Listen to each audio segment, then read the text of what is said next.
Hello, everyone. Thank you for being here today. My name is Troy Burnell, and I'll be your moderator for today's session. A couple of housekeeping items before we begin. Um, First, a copy of today's slide deck and additional material are available in the handout tab on your screen. If you have any questions during the broadcast, please submit them through our Q&A tab on your screen as well, and we'll answer them at the end of our presentation. Um, if we run out of time, we will answer any unanswered questions with a follow-up email. For best audio quality, be sure to turn up your computer volume. If you are experiencing any problems, refresh your screen should help that situation. Um, an on-demand version of the webinar will be available 1 to 2 hours after we wrap here. Uh, you will receive an email notifying you that the recording is available, and you can also access it by using the same link you received in your email when you registered. All right, so let's jump into the presentation here. I'm going to introduce our presenters. Sorry, I'm going to forward our slides here real quick.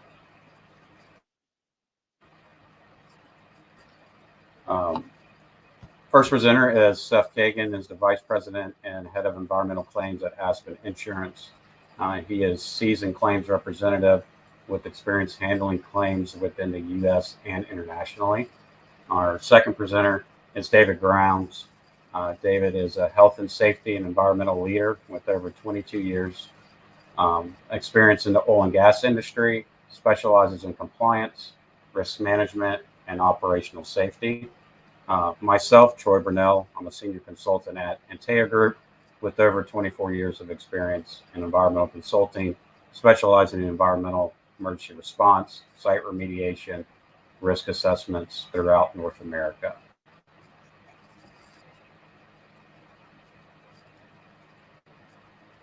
So here's a quick run through of our agenda. Seth will start the presentation and talk a little bit about quick and coordinated spill response. David will follow up with field response, real-time actions and challenges. And then I'll wrap up the webinar with talk about some remediation techniques and strategies to have quick closure for these sites. So Seth, I will hand over the presentation to you. Yep. Thanks, Troy. Appreciate it. Good morning, or good afternoon, everyone. What we're going to jump right into is when you get one of these sorts of oil spill related claims, or really any claim for that matter, it really just depends on early reporting and early engagement with your carrier. And the first inquiry is really, which coverage do you have here? Obviously, there are lots of coverages available, and that's hopefully a discussion that you've had with your broker about which coverage fits the specific needs that you may have, whether it's a site pollution policy, contractors pollution policy, mixed general liability with various types of other coverages, including site pollution and contractors pollution, maybe even a storage tank policy. So that's really your first level of inquiry. If you get a claim, you have a release from a pipeline or you have a blowout, and the question is, what kind of coverage do I have? Where do I turn to? What are my next steps? If you don't know who you have coverage with, your first line of inquiry should be your broker. If you don't know, go to your broker. Your broker should know where you placed your coverage. They should know which coverages you purchased. So if you had a separate general liability with environmental extension, or maybe a standalone site pollution policy that would respond to a loss, they would know that. They're the ones who placed your coverage. They would be able to tell you, who you should be reaching out to, and they should probably also have a copy of the policy that they can provide to you. So that leads to the next, phase in this handling of a claim, which is a lot of these environmental policies do have an emergency response hotline that can be either an internal company representative It can be an external environmental consultant that's used for emergency response. But the idea is that stuff happens every day of the week. You never know when something might come up. So you need someone available 24/7. I had a claim that happened on July 4th. A massive spill related to multiple valves getting released of drilling fluid. And obviously, the insurance offices are closed. Most offices are closed. No one's really paying attention to that. But the reality is that that's why we have the emergency response line hotline on these policies, is so that way, if those events do occur, you can call that hotline and pick it up with either an internal representative or someone else who could help you and guide you through the process. Part of that is, first of all, giving notice to your carrier, so that way a claim can be opened up, hopefully by the time someone's back in the office or is in the process of getting up and running back in the office at your insurance company. The other side of it is, if you don't know any resources for emergency response contractors, or if you don't have an environmental contractor or environmental consultant that you know of, that emergency response hotline should be able to give you the resources that you would need in various situations. So, for example, there are other situations where, to contain the media presence or contain what gets said to the media, uh, there are specific provisions in your policy that allow for someone to control or help you control media fallout related to a massive spill. So that way, if it does get onto the news, you don't necessarily have to deal with it as much. The emergency response hotline can help you with that as well and direct you into the proper contacts to reach out to in case of an emergency. Uh, the fallback of not reaching out via the emergency response and just going with whoever might show up is that there are a lot of predatory environmental consultants and environmental contractors out there that, the second they find out about a spill, immediately will start calling whoever they can to get the work. Um, it's understandable, obviously everyone loves a good hustle, but at the end of the day, the real reason to get us involved, especially on the carrier side, as early as possible, is we can help you, guide you through that process when it comes to an emergency response contractor.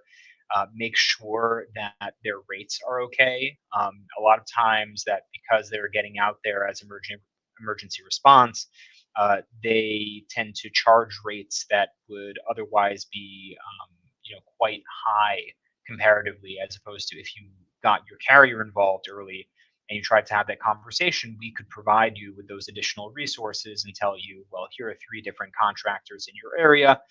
Perhaps you can reach out to one of them that we have recommended, because we know that they would be providing you with reasonable rates and industry standards. The other reason why you would want to engage a proper emergency response contractor who would know what they're doing is that various policies have different emergency response periods to deal with an imminent substantial threat to human health and the environment. It could be either a 3-day, a 7-day, or a 14-day, which is something that you should also be mindful of when you're going through your policies, is to understand really what your time frame is to deal with an emergency. So you want to make sure you're getting someone out there, but you want to make sure you're getting someone out there who knows what they're doing, that is well versed in the type of response and type of remediation that's required in this sort of situation. And because if they don't and they're bumbling around, then that 5-day emergency response can get drawn out to a 10-day, and lo and behold, you've violated the emergency response period, and now you have to get into a conversation with your carrier about, well, why did you incur all these costs past your 3-day or emergency response period? When you should have been getting us involved at the outset, or your emergency response contractor should have gotten this out at the outset. So those are all good responsive task items for an insured or their broker to really get a hold on. And that kind of leads us into the next point, point, which is if you're just too busy, you're busy calling the police, calling the fire department, you're afraid that it might, incinerate, you're afraid that the emergency, responders need to be there immediately. You're not necessarily thinking, oh, I need to call my insurance carrier. But that's also why you have your brokers.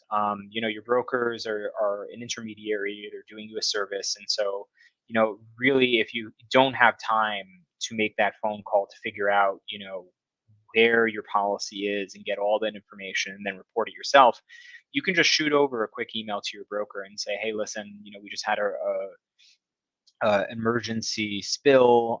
We need someone on this immediately. Can you please send this over to our environmental carrier? Can you send this over to our site pollution carrier? The broker is there for you as a resource, and it also helps us, so that way it keeps the broker in the loop. It keeps the conversation going, so that way we can reach out to you as the insured from the carrier side, but we can also keep the broker apprised of the situation. We can keep tabs on, giving them information as they need it. So, rather than just you throwing your hands up and saying, well, I don't know where it is, so I'm not going to report it, send it to your broker. Because the worst case scenario is that you don't send it to anyone. You spend weeks cleaning up this mess, and then you send it over to your carrier, and you've violated notice provisions, you've violated emergency response provisions. And so the earlier that you can get someone involved from the carrier side to make sure that coverage is involved and that they're engaged, or rather the insurance carrier is involved and engaged, the better it is for any sort of situation. And then you want to make sure at the end of the day that you're gathering all the information.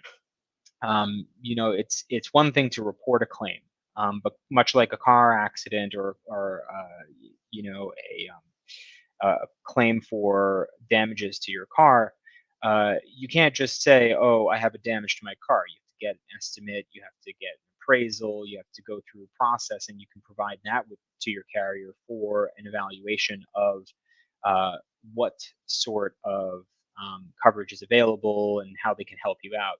The same here. You want to make sure that the information that you're being provided by your emergency response contractor or environmental consultant is being provided to you, and that you're collecting that information and storing it aside. If you're generating reports, make sure that you're gathering that information. Like I said, you can either give it to your broker to put together to send to your carrier, or you can just forward it along yourself once you get the information for who the assigned adjuster is going to be.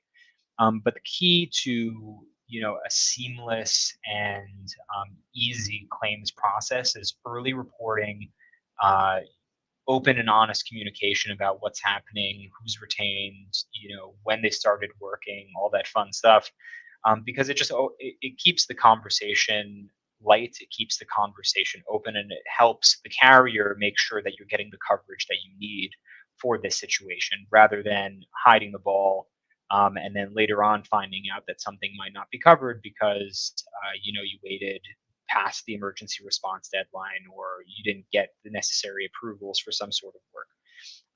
So I think the end of the day, the most important takeaway from the conversation is really that report it early, report it with as much information as you can, and get the carrier involved as early as you can. The earlier you get the carrier involved for these sorts of claims, the better it is. And that even if you end up going over, your deductible, your self-insured retention, it really makes sense to get us involved early, because then we can get you the resources that you need and make sure that we get you the help that you need, and have a seamless claims process. With that said, you have to look about who you're putting in the field, like I said, and to take that away, I'm going to pass it over to David.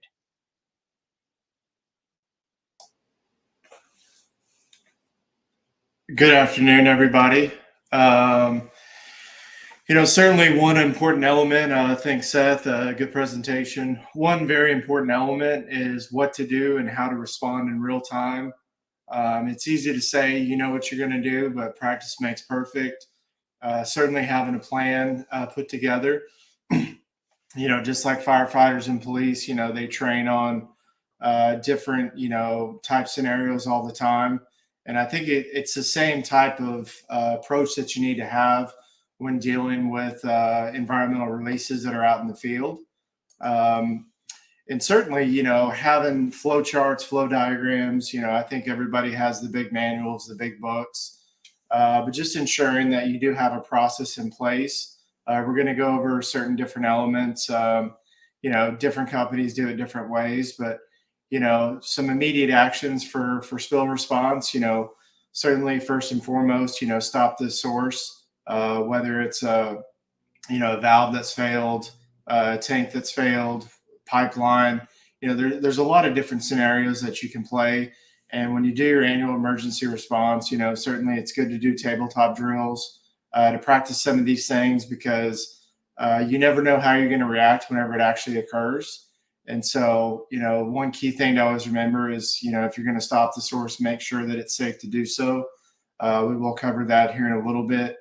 Part of your SPCC, your spill response is to contain the spill. So making sure that you do have, if it's at a facility, you've got appropriate elements already on there, that might be for a smaller, containment of, 25 to 50 barrel release. Hopefully you do have containment around all your tanks, things that you're regulated to do. And even, a lot of companies are very proactive. You've got primary, secondary. I've seen a lot of companies lately use tertiary containment, earth and berm around locations, particularly in the oil and gas industry, to prevent unneeded runoff into farmers' fields, adjacent properties, whatever it might be. So certainly having those materials, at least on the small scale, to contain it, to divert it, to prevent, unnecessary, cleanup if you can. Certainly having contractors available, vac trucks. Some people use, just your standard water trucks to pick up the spill. Some of them use the hydrovacs, depending upon, the size of, whenever you do your initial assessment. But certainly, stopping it, containing it, and then really picking up as much freestanding fluid as you can, whether it's produced water, which that's probably more emerging over the last 10 years, specifically in the Permian Basin, but even on the oil stuff as well, as much as you can pick up as quickly as possible. Also understanding if it's lined and or concrete containment. We also look at unlined, whether it's unlined or gets off the pad. There are some opportunities to flush. We do direct our personnel to contact health, safety, environment, or regulatory. Different groups call them, environmental or regulatory, to manage the spill cleanups. But certainly, all those things are, kind of a decision tree that you need to identify whenever you do have a release. And then there is potentially a notification element, if it gets in the waters of the U.S. There are some different notifications that you got to make, but just having those immediate actions, what you're going to do whenever an event does occur. Somewhat of a redundant slide, but if it does get off, if it does get out of containment, whether it's a pipeline leak, gets outside of your secondary containment and or your tertiary, in addition to mobilizing back trucks, hydrovacs, things that can pick up freestanding fluids, it's typically a good idea to mobilize a backhoe, some initial response that can help you contain it, specifically if it's kind of running off, if it's got a pretty good path. And once again, I think stopping it, containing it, picking up as much freestanding fluid. Notification is very key. So continue to do all those processes parallel, making sure that there's good communication with your internal resources. And one thing that Seth highlighted that I don't think a lot of companies really look at is making sure you notify your insurance carrier. And I would take it a step further. And what I've done currently where I'm at in previous lives is having the discussions before you have a release with your insurance carrier to make sure that you are both aligned on what you can and can't do within your policy. Typically you do an annual renewal, and making sure that you iron out some of these things before you get to an event. It certainly does help with, getting your claims paid for, getting reimbursed. And I think the transparency element to me is very key, so that really everybody's aligned in the approach that's occurring. Spill response protocol, just really going back to step one, ensure the site area is safe to enter. You certainly never want to put your folks in harm's way. Releases and events do occur, but you never want to put your human capital in harm's way. Immediately shut it off. Sometimes with pipeline releases, they do take longer. That's why I think when you look at that flow chart, containing the spill, you might have to get equipment out there so that you can stop it. Sometimes when you have to isolate pipelines, it does take longer. You have to go to valves on either end of the system to ensure that everything has been isolated. The vac trucks can help drain off excess fluid that's coming out of the pipeline. And then, once again, making sure that there's good communication internally between the people that are responding. If you do have emergency response plan, emergency, emergency command system, just making sure that, all different levels are notified of what's going on, and notifying your insurers as quickly as you can. Notifying any affected personnel of potential immediate threat. That could be landowners, general public, whatever it might be. It also depends upon the type of fluid that might be released. Control it, contain it, and then once again, remove as much freestanding fluid as possible. Another key thing in your incident command system is ensuring that you do document information as it's happening. Eventually, you want to put it together in an incident report so that you can communicate it internally, and then also to your insurance carrier. So that's certainly something that's very key. And as you're doing this entire process, there are mechanisms in place to, depending upon what state you operate, you may need to make sure that you abide by all the one call notifications, whether you're Texas, New Mexico, or other states, just to ensure that you don't create another hazard as you're preventing and cleaning up a release. And moving on to the lessons learned, some of the things that I've learned over my career is proactive planning is the key to an efficient spill response. You go back to the professionals, the firefighters that respond to burning houses. They practice that stuff every single day, and is redundant, and it's probably not as fun to do tabletop drills, but practice makes perfect. And the more you do it, the more you're proactive about it, the more you plan it. Sometimes you plan crazy scenarios thinking they'll never occur. And then that one time that you didn't plan for it, that's the event that does occur. So to me, you really have to plan ahead, establish response procedures before the incident occurs, and then making sure that you train your personnel, annual refreshers, new hire orientation. That's a key element, just to make sure that everybody's trained appropriately. Know your contacts, have up-to-date lists, whether it's in a plan, a cheat sheet, whatever it might be, whether it's your, 24-hour, emergency response, vendor that you might have those updated, call them regularly. People go out of business, and it's a good part of, having a very effective spill response. Be ready, have pre-approved disposal sites. Vet your contractors. There are new rules specifically in Texas that came across for waste manifest, waste disposal, waste characterization. So making sure that you have pre-approved disposal sites, get some preferred rates. A lot of these companies will lock you in for an annual preferred rate if you just have those conversations with them. And then making sure that you vet your contractors from back trucks, backhoe, whatever it might be, whatever type of contractors and vendors that you use, whether you use Veriforce or ISN, making sure they're up to date, they have COIs, they have their waste haulers permit, all that good stuff.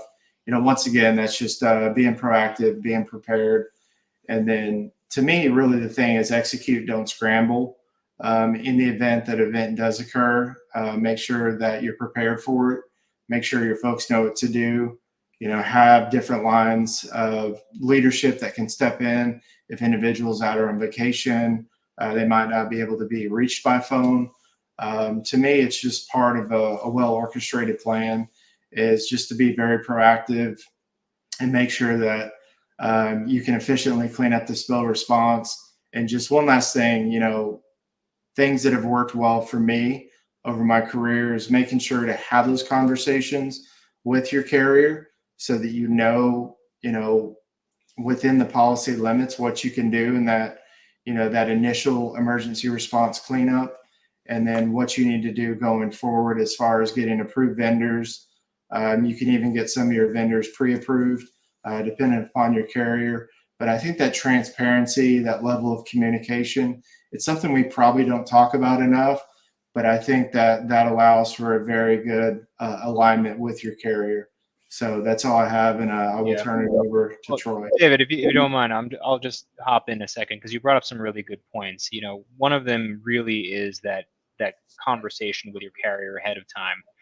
It wouldn't necessarily happen on the claim side. If anything, it happens on the underwriting side. But if there are specific vendors that you would like to use, there are always different potentials of either endorsements to the policy, where specific vendors that you would like to use are endorsed to the policy. So that way, when you do get an emergency response type situation, you can immediately retain them because their rates were already pre-approved. So David brought up a really, really great point there. And the other one, when it comes to contacts, you have your physical Rolodex, but you can also keep an electronic file. I think that having both a physical copy and an electronic copy is helpful. As we learned a few weeks ago, sometimes the cloud, drops on us and fails us. So having the availability of, a cheat sheet that's both tactile and one that you can share with other people that's online is also very helpful. Just to keep your belts and suspenders, and make sure that if anything does come up, that you have the ability to reach out to who you need to reach out to. Thank you, Seth, and turn it over to you, Troy. Thanks, David, and thanks, Seth, for some more input there. A similar theme that y'all are seeing throughout is collaboration, right, and documentation. And it's definitely key throughout the whole process, and will make the claims process a lot easier in the end. So what I am going to go over is just real quick some effective remediation techniques, but more of collecting the right data and make sure you have the appropriate documentation to close out these sites, right? So us, as we come on scene as an environmental consultant, we come in at different stages of the spill. Of course, we like to be there right when the spill happens because we like to start documenting the scene, right? We like to start collecting that data. So this can hopefully be a easy transition to closure, right? David had mentioned all the important aspects of containing the spill, right? Of course, safely. We want to protect human health and the environment. But the question we're asking when we get on scene is, what is the requirements for the responsible party to protect human health and the environment? It all depends on the type of state you're in, who's in control of the scene. It's usually the state agency. Some of these larger spills, you'll get a federal agency in. If you do impact a waterway, the Coast Guard will even get involved. But some of these traditional smaller spills, it's going to be your state agency. So you want to have that open communication with those regulatory agencies. You want to see which sensitive receptors are nearby the site. Have you protected those? Were they impacted? All that can affect your closure strategy moving forward. What routes of exposure were impacted? How quickly was it picked up from the ground? Do we have a impact to groundwater?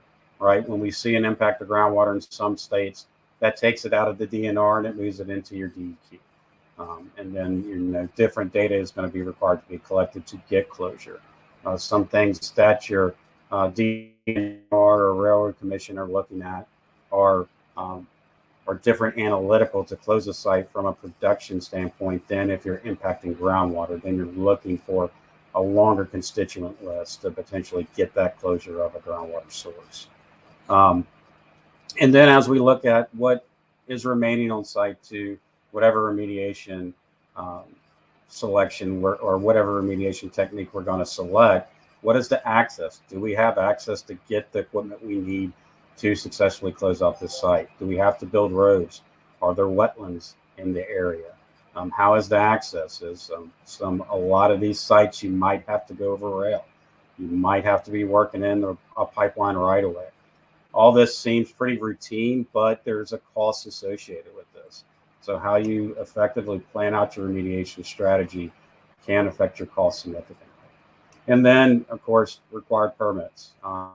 Depending on the county parishes you're in, there might be different required permits. Like we just mentioned, wetlands. There could be some natural resource receptor issues as well. This is things that you need to document when you're on scene before you start selecting your remediation strategy. And then after you figure all that out, you got to worry about the landowner.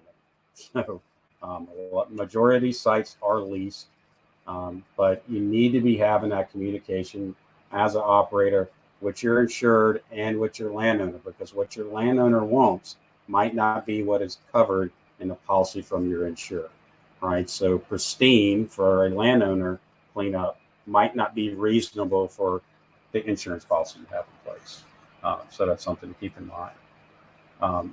So as we're discussing right size remediation, what does it look like from a compliance standpoint, from a regulatory closure? What do you have to dig to? I know a lot of us, when we get out there, we have some of the equipment, we're doing containment, we're removing the source, the mass of the spill. Sometimes it makes sense to dig to clean, but do you have to dig to clean? Was that in a reasonable remediation approach? Are you doing field screening depending on your spill? If it's produced water, are you looking at EC?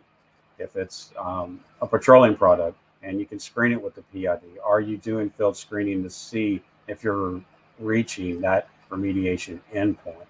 And then, of course, you have to collect confirmation analytical samples to provide that to the state agency.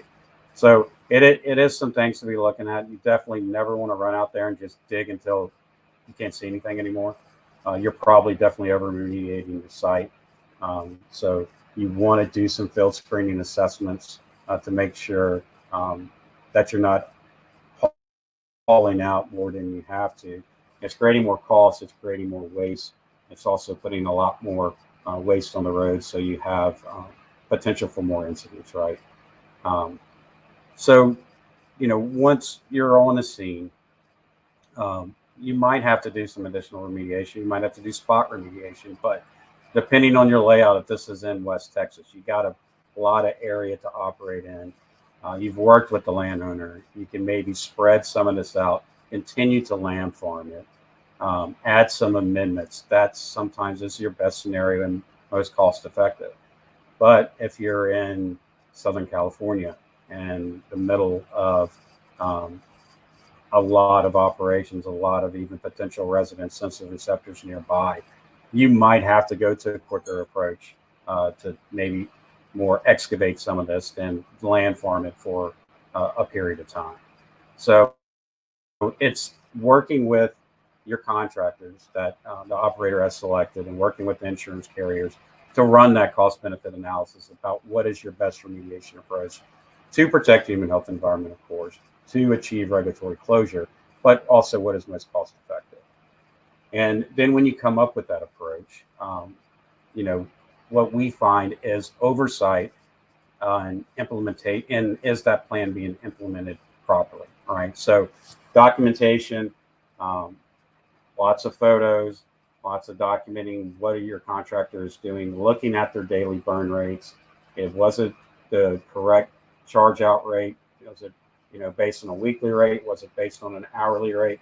These small little details can add to remediation costs very quickly. So having an on-scene presence to document that and track that and improve the work going on a daily basis is definitely key. Yeah, and Troy, if I could just jump in on that, I think you brought up a really good point there.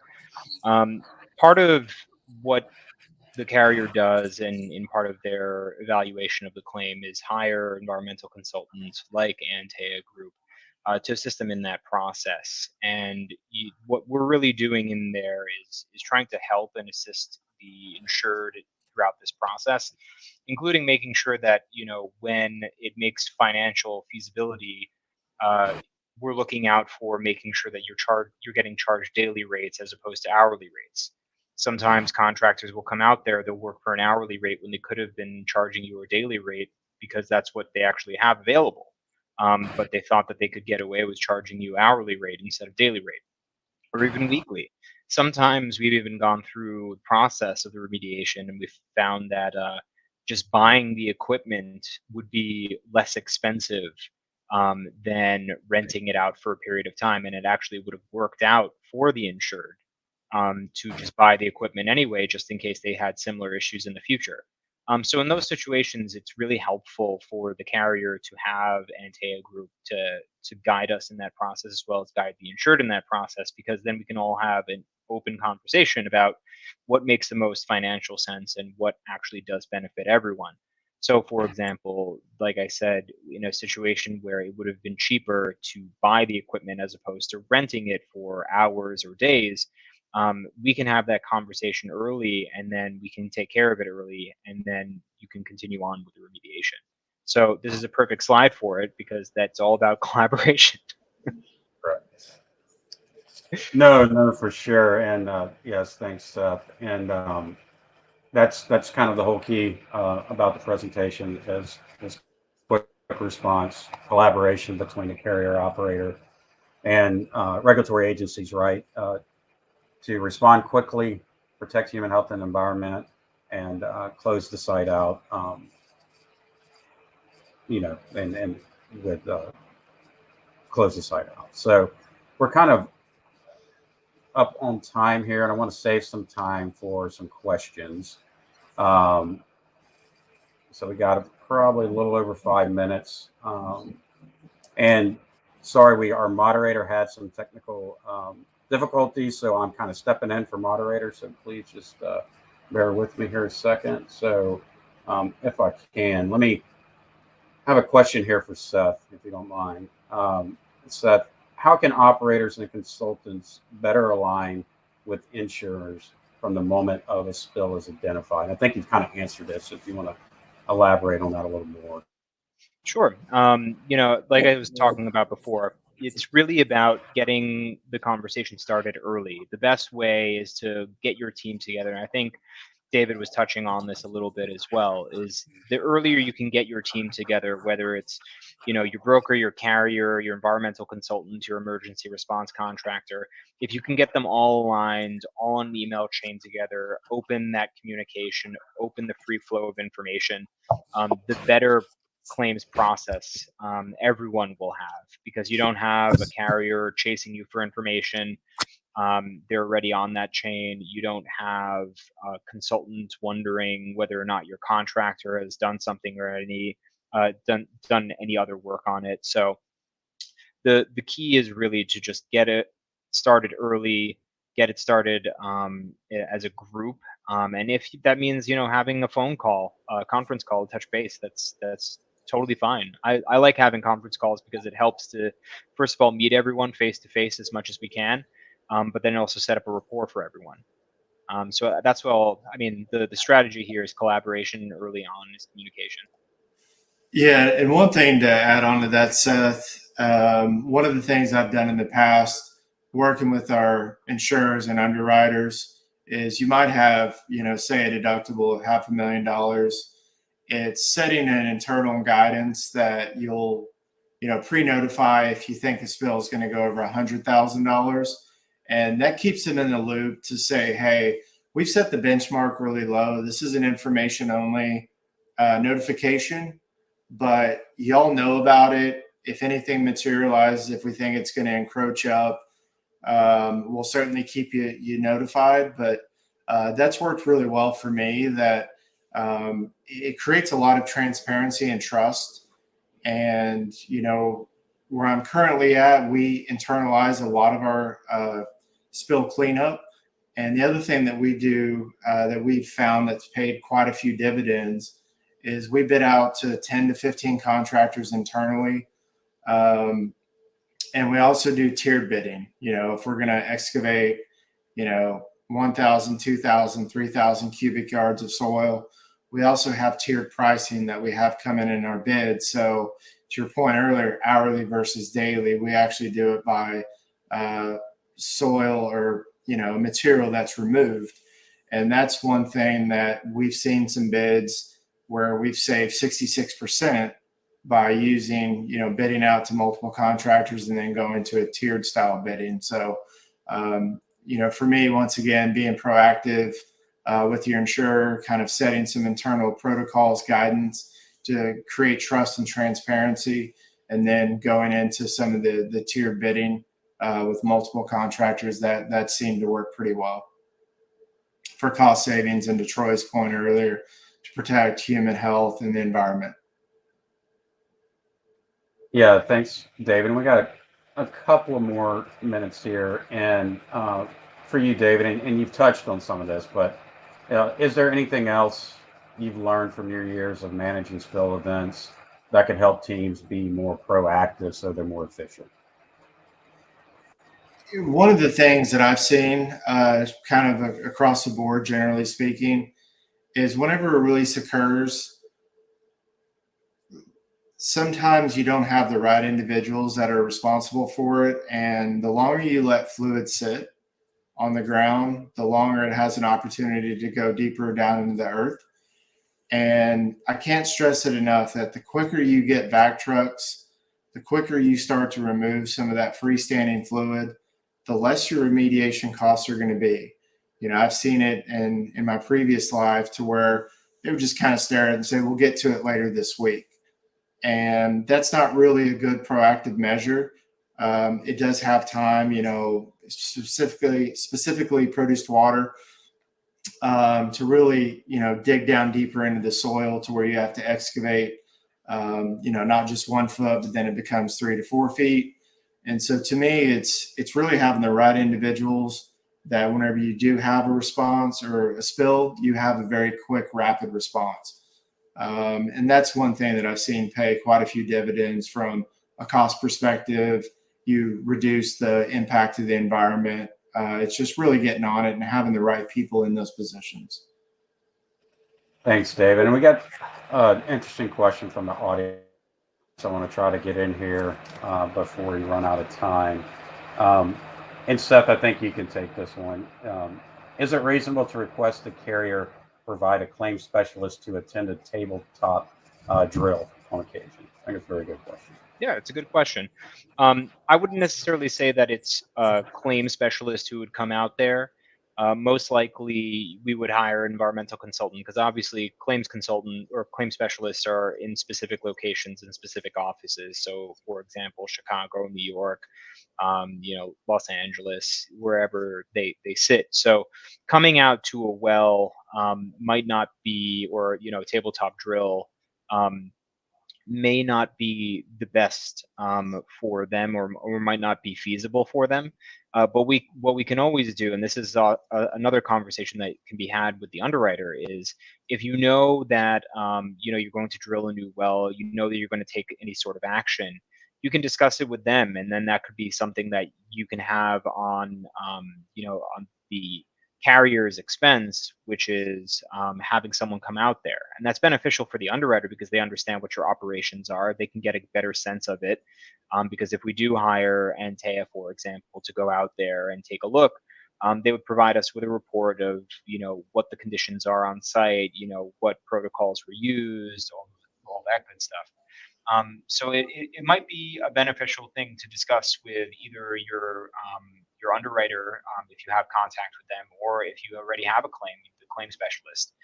But I wouldn't say that it would necessarily be this claim specialist that goes out there as much as it would be a consultant on their Okay, behalf. thank you, Seth. I didn't mean to cut you off, but we're going to, No. this is going to end in like 15 seconds. So I want to thank everyone for joining us. Any other questions we received in the chat, we will follow up. We'll answer those and send it out via email. And thanks again, y'all. Y'all have a good day.